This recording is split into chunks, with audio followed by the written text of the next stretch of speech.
mình bạn lại cho con nó linh chê đi mà một linh tự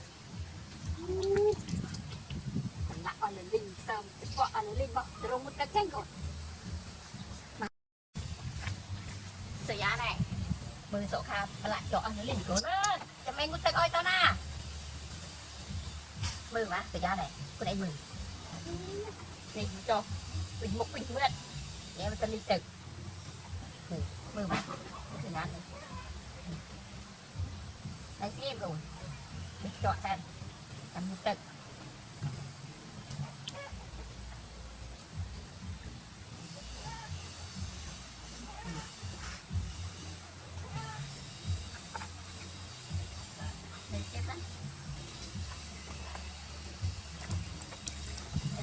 ra tao lấy xem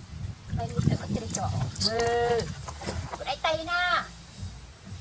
đây nơi tiêm thân mà mừ đây tiêm thân cậu kha mừ lấy xem thì thôi chọn đặt bình thường dân chuyện nhà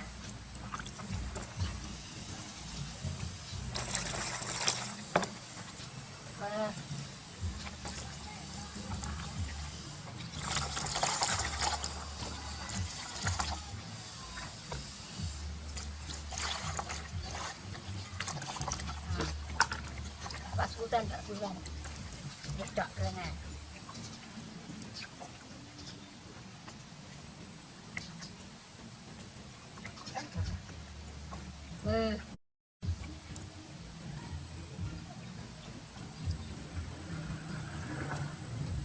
cũng đây tha công lì vấn đề đâu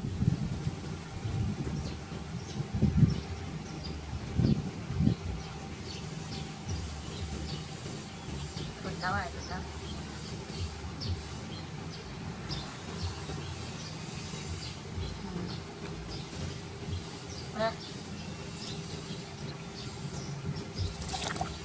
đây xem đây mua tự ổn đây xem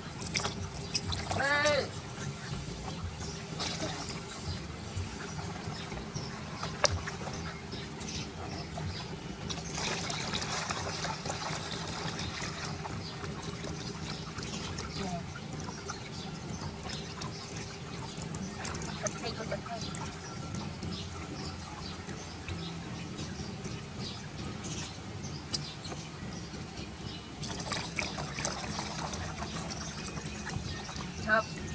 magtate ro ya.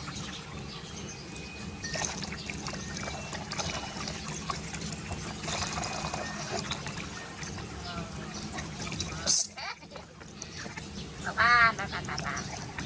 Nó sẽ giá. Rồi chụp lại con.